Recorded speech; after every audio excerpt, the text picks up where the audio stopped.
Halo semuanya, perkenalkan nama saya Rahma Fira Astuti, NIM 55 2018 016, Prodi D3 Sistem Informasi Akuntansi, Universitas Kristen Satya Wacana.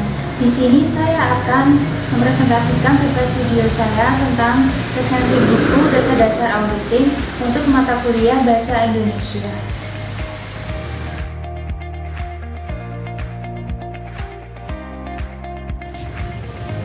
Yang pertama, saya akan membahas pendahuluan tentang identitas buku. Judul buku, Dasar-Dasar Pengauditan. Penulisnya yang pertama, Susi Novianti, Sarjana Ekonomi Akuntansi, lahir di Semarang, 14 November 1961, mengajar di Fakultas Ekonomi Universitas Kristen Satya Wacana Salatiga sejak tahun 1986 sampai sekarang. Selain sebagai pengajar, juga sebagai partner pada kantor akuntan publik Bayu Diwatu dan Rekan sejak tahun 1992 sampai sekarang. Buku yang pernah ditulis antara lain Akuntansi 2. Pernah menjabat sebagai sekretaris dan ketua jurusan akuntansi di Fakultas Ekonomi Universitas Kristen Satya Wacana. Yang kedua, Intias Utami, Sarjana Ekonomi Akuntansi, lahir di Yogyakarta 24 Juni 1974. Lulus dari Fakultas Ekonomi jurusan Akuntansi Universitas Gadjah Mada, Yogyakarta tahun 2001. Kemudian bergabung sebagai staf pengajar pada program studi akuntansi Fakultas Ekonomi Universitas Kristen Satya Wacana Salatiga. Buku yang pernah ditulis antara lain Desain Proposal Penelitian Studi Akuntansi dan Keuangan. Selain mengajar mata kuliah rumpun auditing, juga terlibat dalam berbagai aktivitas penelitian. ISBN buku ini 979932595. Cetakan yang pertama, tahun terbit 2004, tebal buku 163 halaman, jumlah bab 5 bab, penerbit Fakultas Ekonomi Universitas Kristen Satya Wacana, harga buku Rp75.000.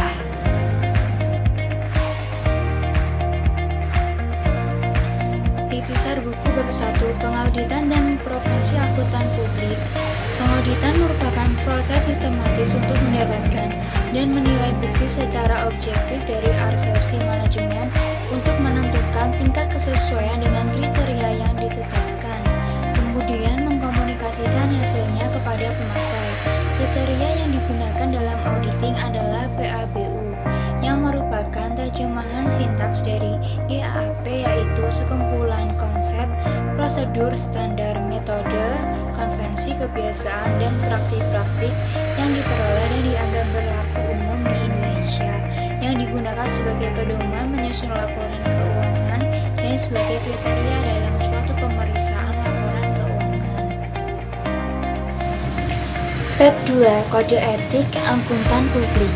Etika profesi merupakan prinsip moral atau nilai yang dikeluarkan oleh organisasi profesi untuk mengatur perilaku anggotanya dalam menjalankan praktik profesinya bagi masyarakat. Etika profesi bagi akuntan di Indonesia dinamakan Kode Etik Ikatan Akuntan Indonesia yang dikeluarkan oleh Ikatan Akuntan Indonesia.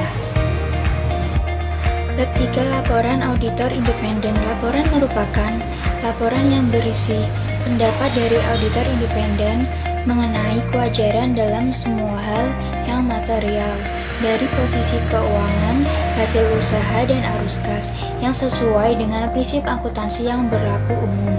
Penyusunan laporan auditor harus sesuai dengan 4 standar pelaporan auditor, yaitu yang pertama, kepatuhan terhadap prinsip akuntansi, 2. Konsistensi penerapan prinsip akuntansi, 3. Pengungkapan memadai dalam laporan keuangan, 4.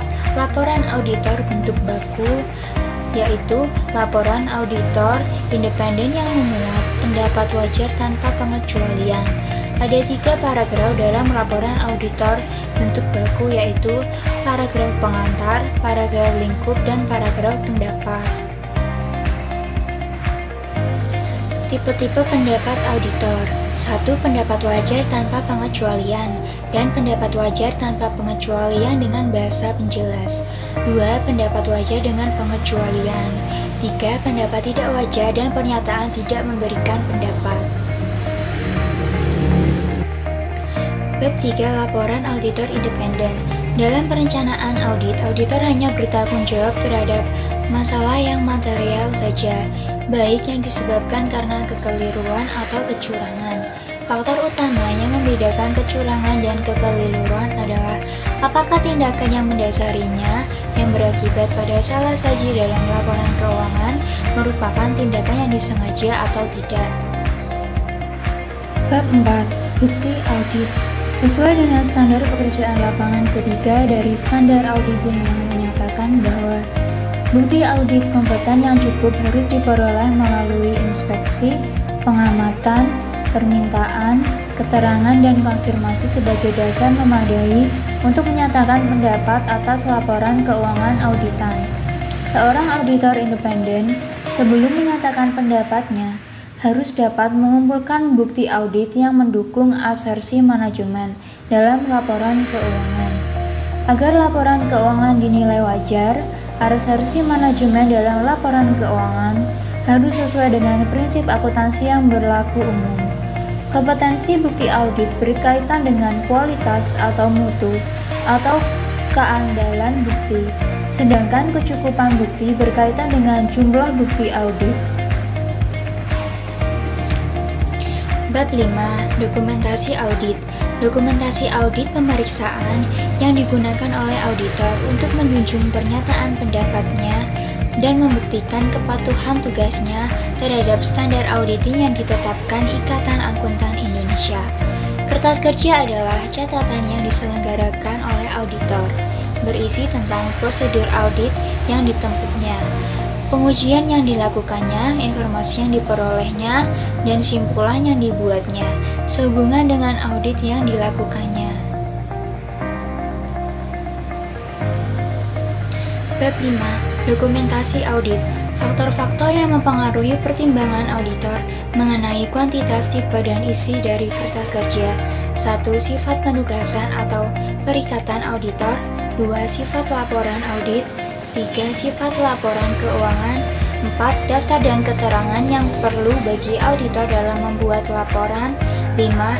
Sifat dan kondisi catatan klien. 6. Tingkat resiko pengendalian yang ditetapkan oleh auditor dan kebutuhan untuk mengadakan supervisi dan review atas pekerjaan yang dilakukan para asisten auditor.